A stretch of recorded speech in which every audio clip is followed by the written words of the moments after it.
video.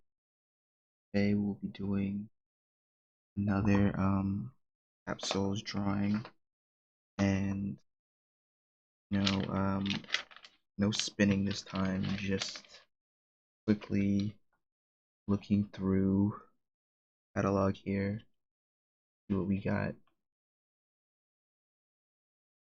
I'm thinking something a little bit uh different this time, but maybe one of the starting monsters. So let's do Aquacat, and we will be working through ideas for its moves. So first, we do just the base sketch to draw the character, get a quick feel. Yeah, draw the character, get a quick feel for it. Um, that's just generally the first step.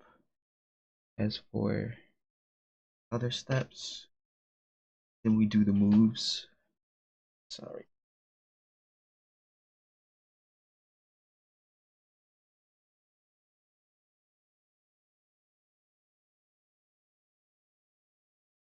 Things are a bit bigger than the bottom. That, and we still have a bunch of stuff to do for the field guide. I have been a little in a bit of a, I guess, funk, not like art block or nothing, just not really wanting to do too much. There's a lot of stuff to do, and it's not that it's not fun or enjoyable, but it creates do like a roar type move. Like it has like a roar.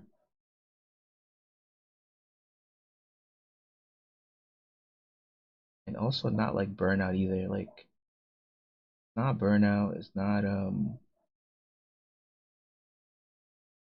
that I don't like it. It's just, I don't know.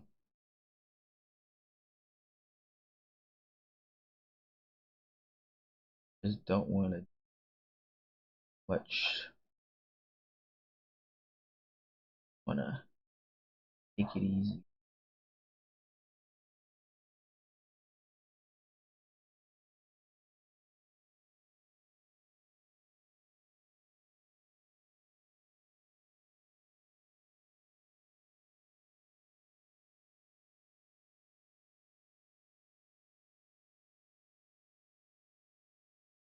The roar attack is not a physical move. Call it, I don't know. We'll wait till the end. Aquacat.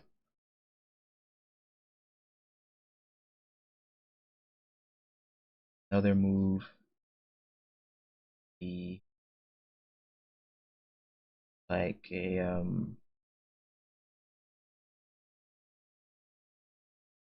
what's a move? I think the water type. Uh,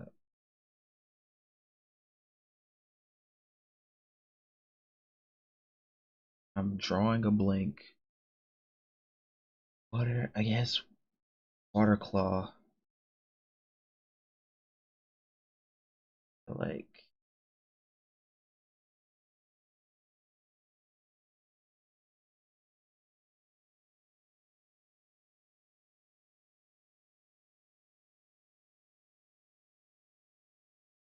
give it like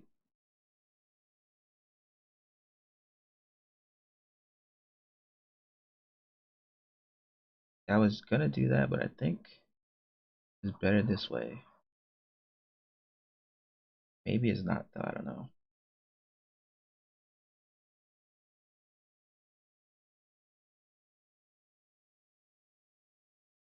There's so much to do, so much to to function on, and sometimes I just don't have it, but I keep trying to push. Right, so like water cloud, we'll call it.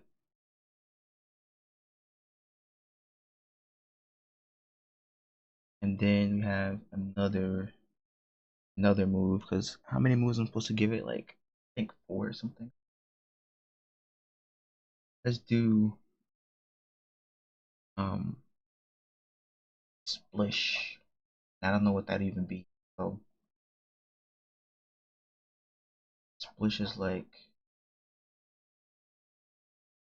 a movement move. Like you become water drop to the stuff in the wrong direction. Like a water drop. Fluidity of water really quickly.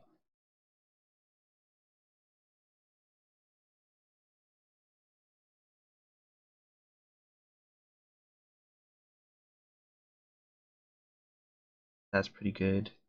Um, and then one more.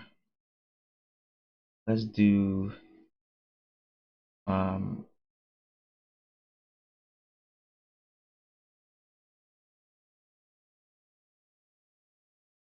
I guess steam shot.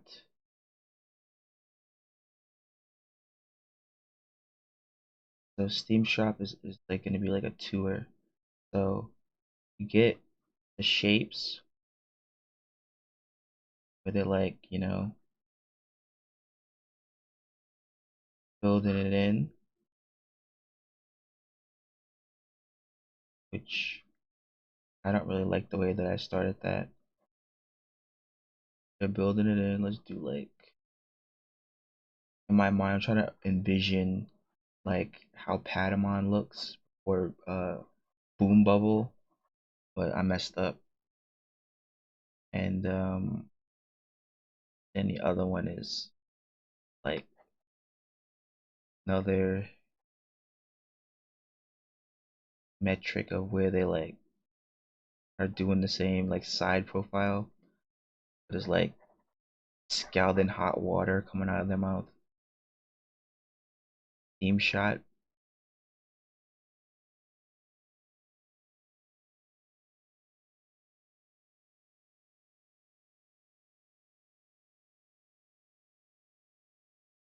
And these are really rough. These are probably the roughest ones yet.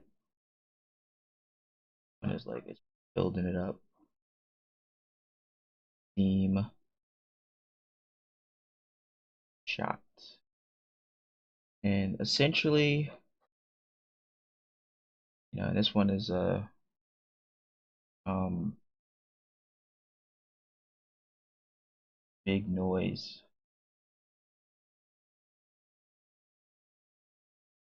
I think that is a good name. And now we can color it in. So, you know, we can get to the part that we're all waiting for. In this video, there's no music, just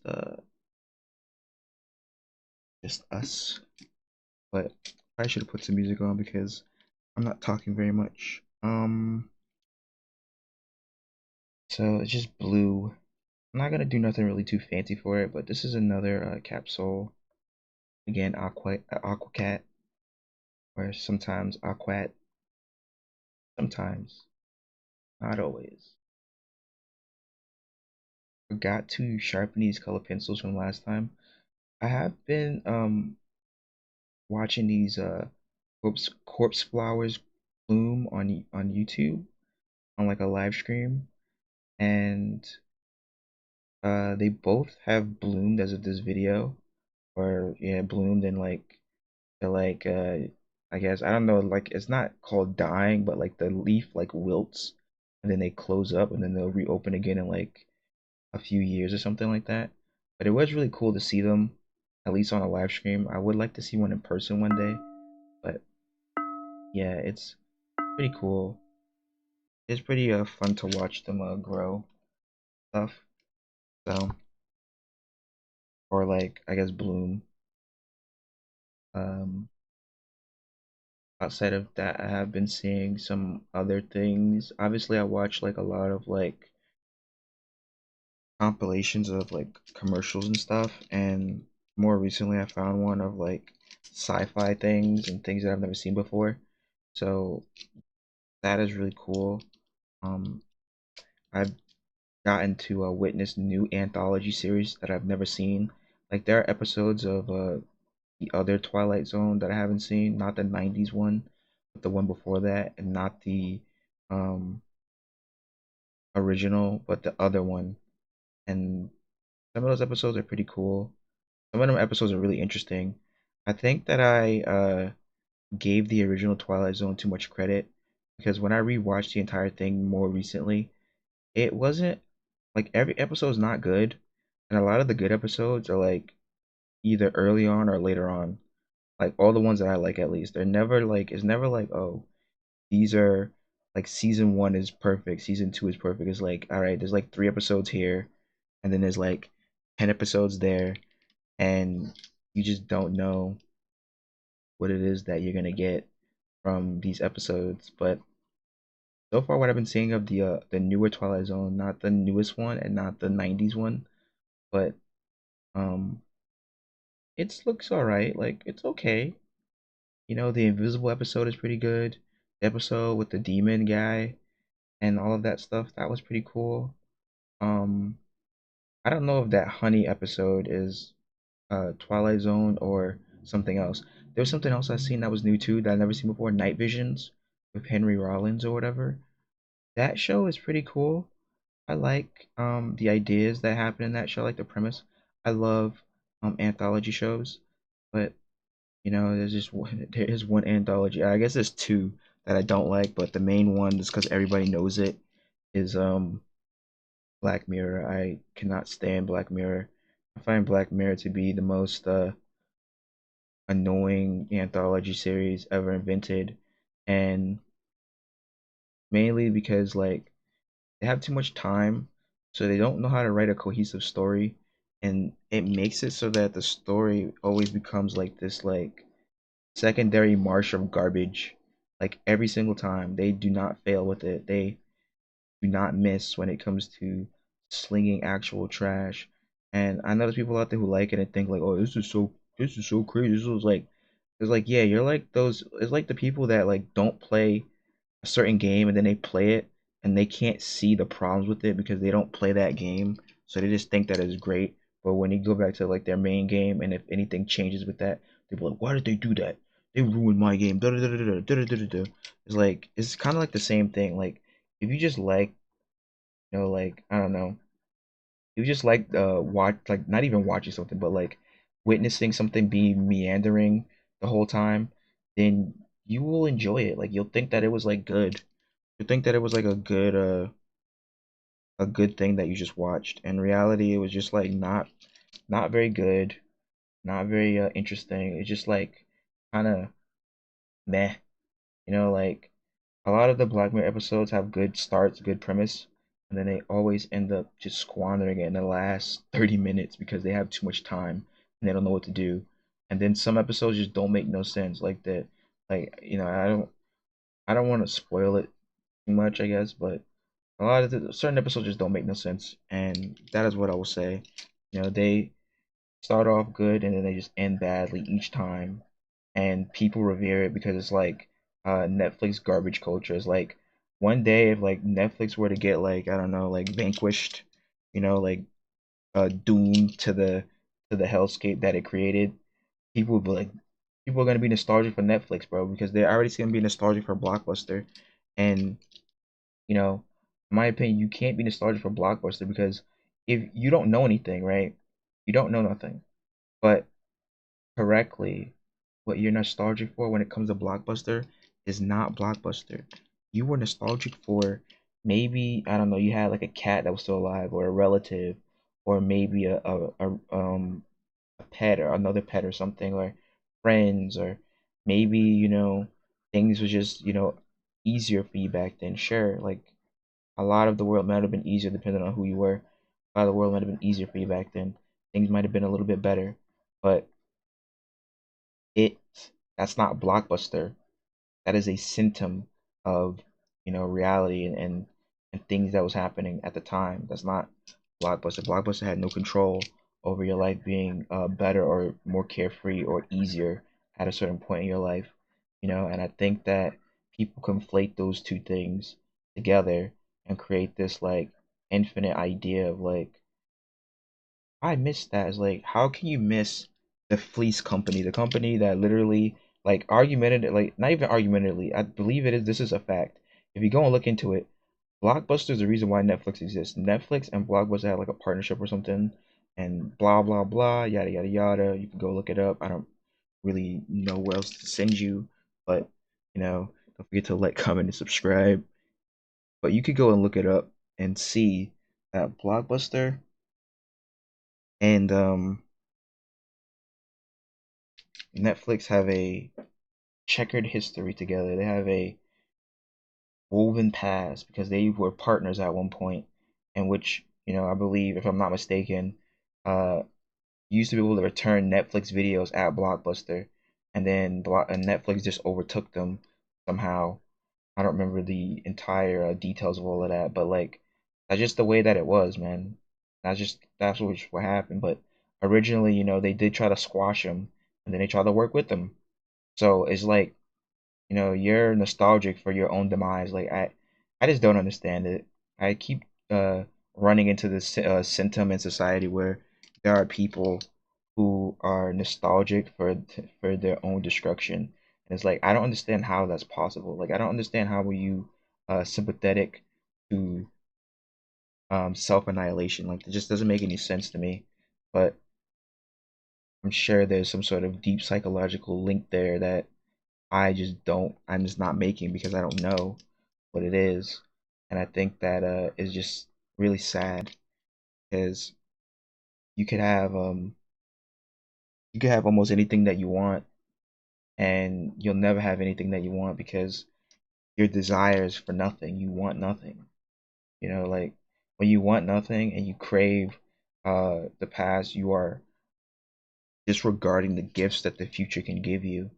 You disregard the present. And I think that there's too much present disregard in a way that makes it so that uh, things are not good in that regard. But that's just my thoughts on those on that. Like it's the same like culture. It's the same annoying. Everybody likes this thing, so or this thing is my introduction into what this genre is. So I think that is best thing that I've ever seen. When in reality, in my opinion, again, is argumentatively like the worst introduction into the anthology series genre. Like I wouldn't say like, it's that one Rod Sterling show, Witches and Warlocks or whatever it's called. I wouldn't say as like as bad as that, but it's pretty bad. Like and for those who can't see it, obviously like oh taste is subjective, like yeah, but I'm not even talking about taste. I'm just talking about like just generally like you're telling a story and then you lose the plot halfway through the story because you have too much time. Like you just don't know how to tell the story and there is no like for instance, even like Goosebumps is more competent in that regard, right? Like Goosebumps literally has to condense entire books down into like 30-minute episodes half the time, right? And what do? Do they meander around and send you on wild goose chases halfway through the 30-minute episode? No, you know what they do? Keep things clear, concise, and very understandable and easy to digest. That's not what Black Mirror does. Black Mirror will go on a wild goose hunt midway through episode because they don't have any more things to do. Like they're confused. They don't know where to go. And that is my biggest issue with Black Mirror is that it has that problem. But if you watch like, I don't know, watch Chillers, which is not really an anthology show, or watch like Goosebumps or something, like you'll see like they know how to tell a story. They know where they're going, they know what to do. And the issue with Black Mirror is that they don't know where to go. They don't know what to do. My favorite anthology series is Tales from the Dark Side. So if you had to watch one, I would suggest that one. The 90s Outer Limits is really good, in my opinion. The OG Outer Limits is alright. I haven't finished it. I need to go back. And yeah, so far the new one, Monsters, that I've been seeing, is pretty good. Obviously, Twilight Zone is pretty decent, but you know, everybody knows the Twilight Zone. Nobody needs to be put onto that. But anyway, thank you for watching. Thank you for viewing. If you enjoyed the video, don't forget to like, comment, and subscribe. This is a Capsule Aquacat, one of our starters. These are the three of them. There's another one, but it's not on this page. Blanks, Aquacat, Ronald, or Arnold, and sorry. And yes, feel free to like, comment, and subscribe, and I will see you in the next one. Bye.